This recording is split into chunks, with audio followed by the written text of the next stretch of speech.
Well, good evening, students of World War II. Mr. O'Brien here. We got a big one.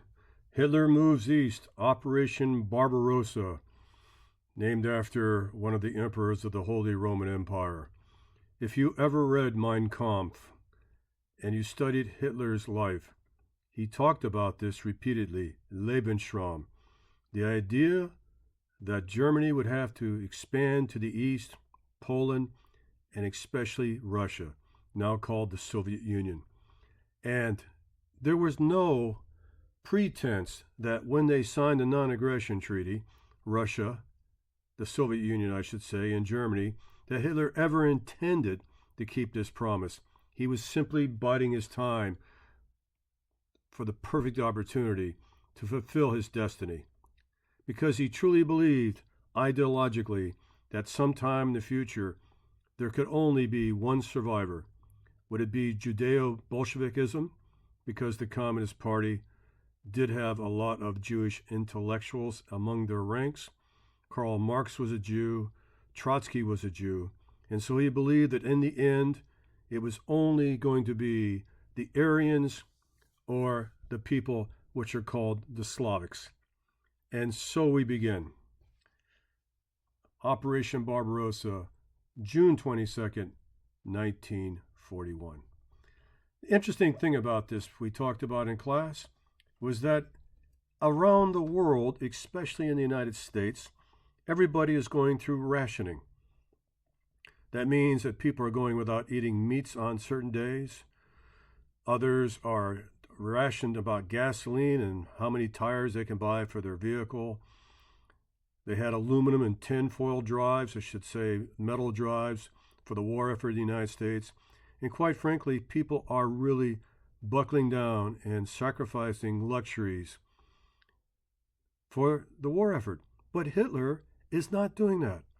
It's as if he continues to broadcast the idea that when he does attack Russia, and I remind you that Russia has 1,000 miles in width and 11 time zones in length, that this will not be a big deal.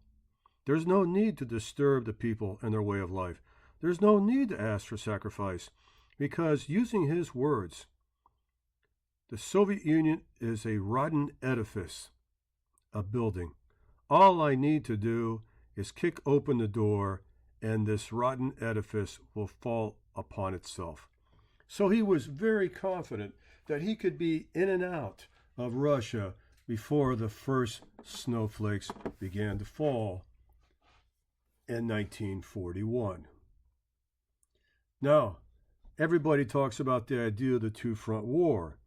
Adolf Hitler was very confident that this was not going to be a two-front war, like what happened to Germany in the First World War, with Russia and the Tsar's forces in the east, and the Allies, including France, England, and the United States in the west. He believed that England was basically isolated, even though they were not able to invade England with Operation Sea Lion. He believed that the Luftwaffe, the Navy, the submarines could keep England in check. And besides that, he truly knew how many army officers, and they were in the hundreds, if not thousands, some people say it's even higher, that were killed in the Great Purges between 1934 and 1938, when Stalin went on a terror. He just went on, let me put it this way, maybe you can understand this. The problem with Joseph Stalin is this: if you don't do your job very well, you get killed. If you do your job too well, you get killed. So he truly believed that the army was going to turn against him. And you know what? We talked about this. Some of that misinformation was actually fed to him by German intelligence. So now with the varsity gone, and the best officers in the Red Army have been either put into concentration camps in Polar Russia or have been killed, I believe they cannot resist. Okay?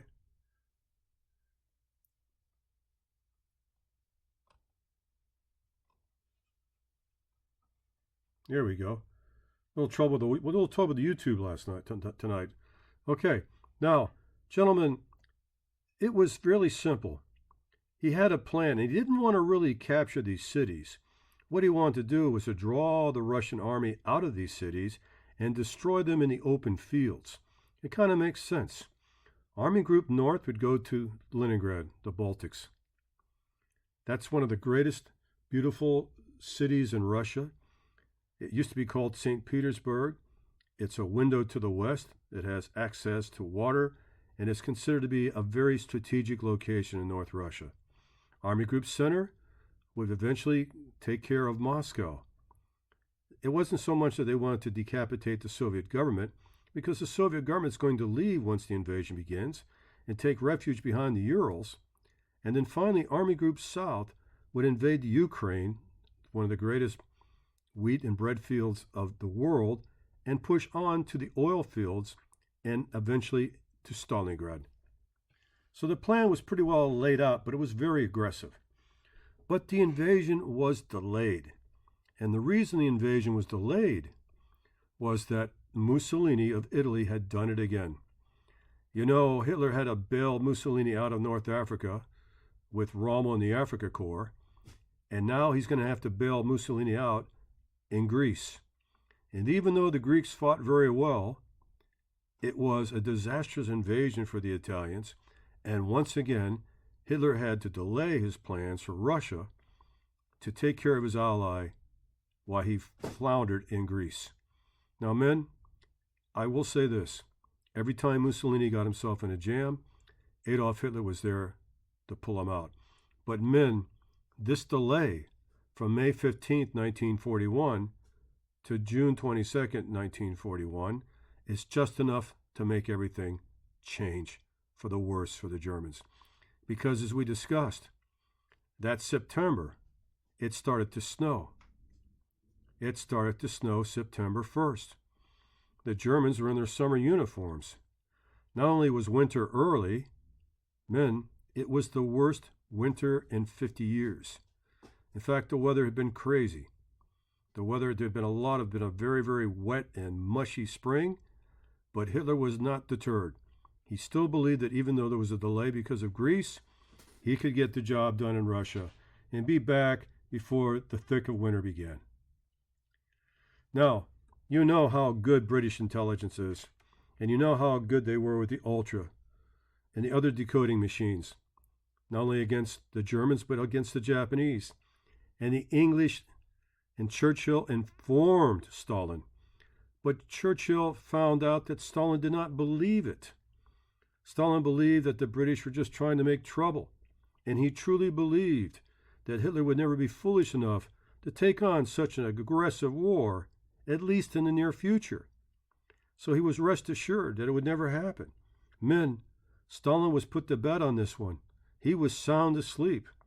There were Russian supplies full of food, grains, raw metals, and other materials on trains going across the Polish-German border at the same time that the Germans were attacking Russia. He really, really was warned, but never believed it. So, and there he is, gentlemen. You know, it's going to be tough to fight a war in North Africa, Greece, occupy southern France, occupy Norway, the lowlands, right, and still have enough military surplus, materials, tanks, food, medical supplies for this incredible invasion. But Hitler is determined.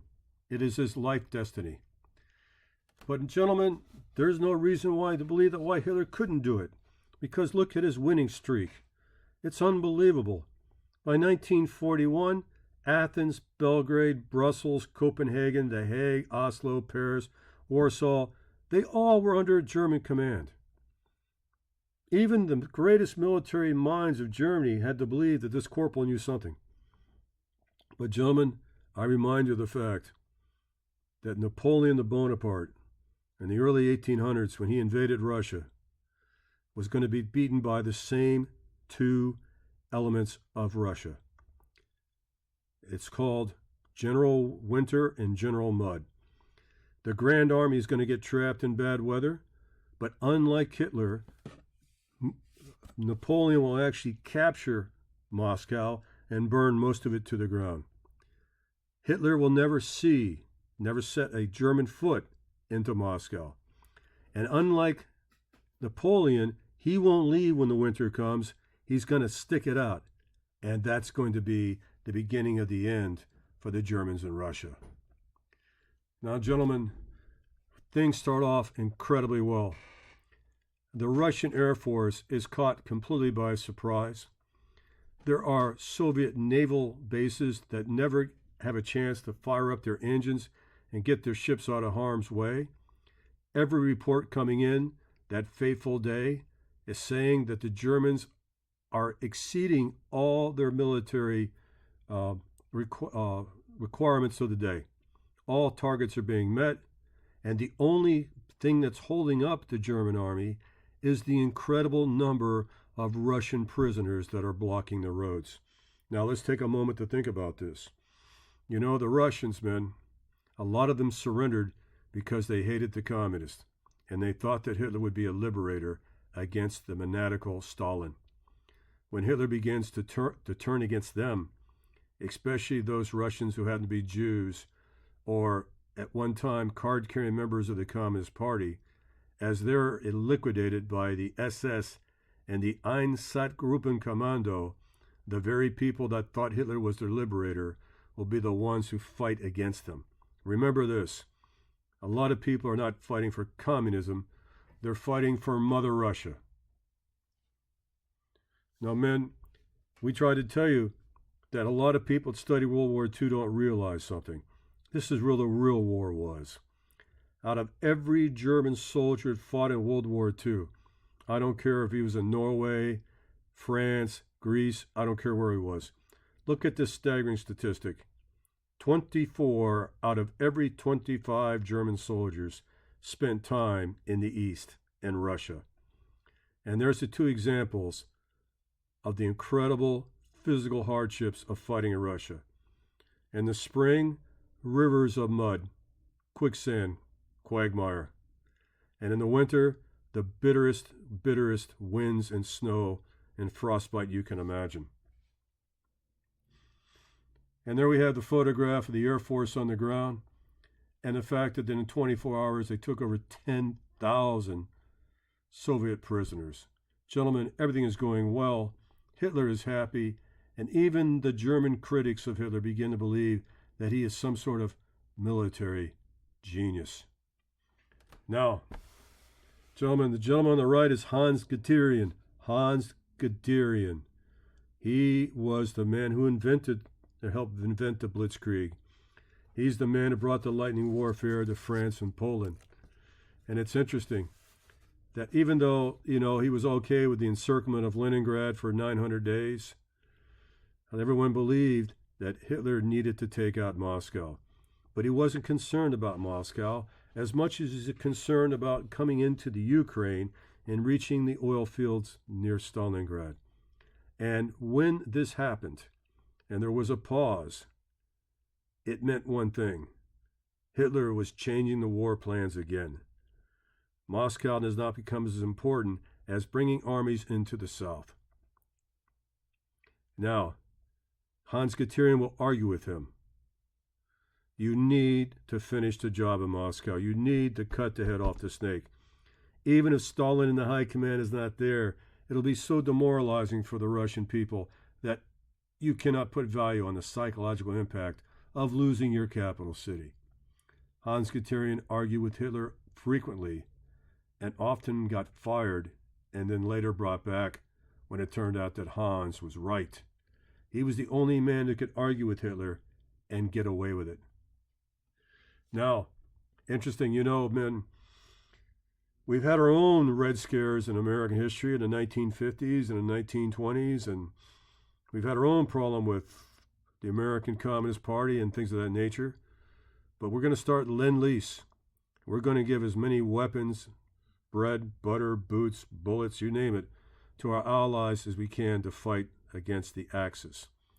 Russia will get everything from us. You can't imagine how much we give them. Everything from trucks to airplanes, you name it. Now, theoretically, Lend-Lease is that we give you all those materials, and when the war is over, you pay us back. Nobody in their right mind really believed that we're going to get paid back. But you see, Stalin wasn't happy. Yeah, tanks and bullets, that's great. But when are you going to open up a second front? These are Russians dying against Germans. It would really help if you invaded France and took some pressure off me. But we're not ready for Normandy. We're not ready for the second front. But it frustrates Stalin because he wants that second front to open and take pressure off of him. All right, we talked about the siege of Leningrad. All right, we basically talked about, okay, we think we're okay here. I love this quote by General Franz Halder. The Russians lost the war in the first 2 weeks.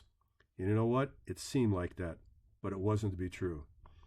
Now, gentlemen, the impossible happens. The Soviets get themselves off the mat. And Hitler actually allows, in the dead of winter of 1941, when the Russians don't even know that the Germans are going to fall back about 65 miles and regroup, they were so close to Moscow, they could see the spires of the cathedrals, the very churches that Stalin opened up for people to pray in after he closed the churches and put all the priests in the prison. He told them, don't fight for communism, fight for Mother Russia. And gentlemen, nobody expected in December of 1941, that the Soviets would have a counterattack. And they did the impossible. We talked about the Commissar order, where all wars of rule would be broken by the SS and the Einsatzgruppenkommando, and that Hitler wanted everyone that was associated with the communist leadership to be murdered, and to make sure that Jews and other subhumans were not allowed to become prisoners of war. We don't even know the mass executions, the huge numbers of undesirables that the frontline soldiers allowed the SS and the Gestapo and the Einsatzgruppenkommando to, use their words, liquidate. Men, the problems are just huge. How do you feed an army on a 1,000-mile front? How do you feed over 2 million men? How do you keep enough fuel, extra treads for the tanks, extra socks when it gets cold, extra medicine? How do you keep an army fed and fighting over a front that's 1,000 miles, man? That's like from Key West to Jacksonville twice, 1,000 miles. Men, but the murdering goes on. The Einsatzgruppenkommando and the SS are going to have the people turn against them because they're going to indiscriminately murder over 1 million people they deem to be not worthy of living underneath the Third Reich. And everyone they kill brings 2 more guerrillas into the fighting. And there's the famous Commissar order where Hitler says, I will take full responsibility, that this is a fight to the end. He kind of compared it to the Crusades, if you will. He believed that he was fighting for the next evolution of man. And he believed that if Germany lost and communism got to take over, there would be a darker world, a godless world without any decency whatsoever. So he was fully convinced that he had history on his side, and his whole life was dedicated to the destruction of communism and the Jews. But he didn't count on the partisans. Men, partisans, Stalin told everybody that if they left the front, they would be murdered and their families be murdered. He didn't have to tell these people this. Because every time a single German soldier was killed in an incident and they suspected terrorism or guerrillas, the Germans would take 30, 50, 100 innocent civilians and kill them. Every time you murdered a Russian peasant who was completely innocent, you had 10 people turn into irregular guerrillas. These soldiers, you can't see them. They attack. They're like fighting ghosts. They own the night, and they have home field advantage. And they fight because they don't care if they die or not, because they've already lost everything. Their families are gone. And men, they're brutal against the Germans. Now, again, the war is going well, but it's just too much to bite off. The German forces have nearly exhausted all the reserves. The winter has come early, and it's not so much that the Russians are killing more Germans than they anticipated. It's just that the weather and the demands of fighting in such a vast country are just overwhelming and demoralizing to the Germans. You know, men, the United States Army figured this out. They figured out during World War II. You got like 35 to 50 days of active combat before you start showing signs of real stress, post-traumatic stress syndrome. And in the German army, they don't rotate in and out. The Germans fight until there's victory. And so slowly, this huge, exhausting war is beginning to take its toll on the very psyche of the German army. And we talked about the Einsatzgruppenkommando and their open execution of anyone they considered to be a terrorist, what we call a guerrilla, a Jew, a Commissar. And there's their medallion. So they had their own behind-the-line troubles with the locals. We talked about the invention and the introduction of the T-34 tank to Stalin with the extra-large treads that allowed them to travel through the mud in the winter better than the German Panzers. And even though these tanks were cheap and uncomfortable and mass-produced, the Russians figured it out. The Russians figured it out that, men, the question is, how many red ants does it take to kill an elephant? And as I told you, men, even if the T-34 only lasts for 30 hours in combat, they already factored it in. Later, we're going to meet the Tiger and the King Tiger tanks of Germany. Men, the average Tiger tank is going to kill close to 40 T-34 Stalins, and the Russians will still win. The Germans went for quantity, the most complicated machines you can imagine, where the Russians went for, I did it backwards. The Germans went for quality, where the Soviets went for quantity. Man, the T-34 was so simple to fix and repair, anybody could work on it. But when a German tank broke down, you had to have a specialist come out. The Germans took quality, and the Soviets took quantity. And again, the winter. You can't even operate trucks without antifreeze. Men, it was so cold the barrels of the guns began to shrink. They couldn't even fire the bullets. Frostbite took more injuries than even imaginable. There were stories about German soldiers losing their fingertips, their ears, their nose, their toes.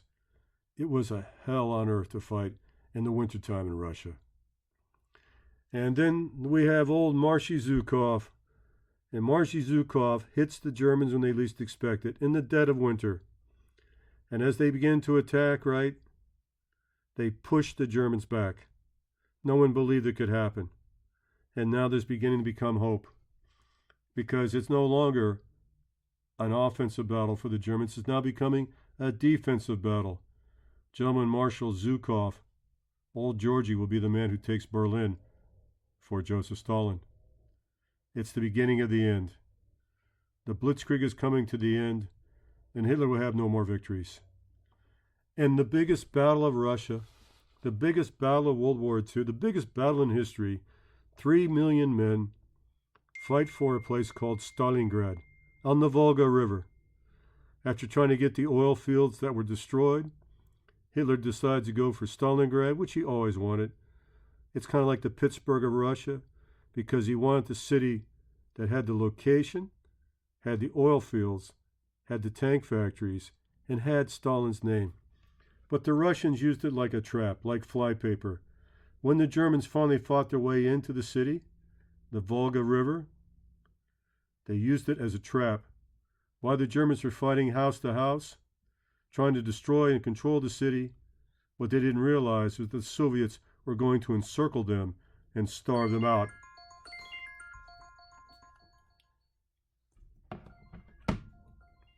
So it becomes house-to-house fighting. Stalin orders that no one can retreat. And men, the fighting in the housing is so bad because it holds snipers.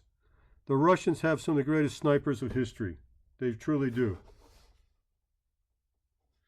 And slowly but surely, the hand-to-hand fighting leads to the capitulation, Operation Uranus, and unfortunately, Stalin, I should say Hitler, is going to lose some of his best generals in this engagement.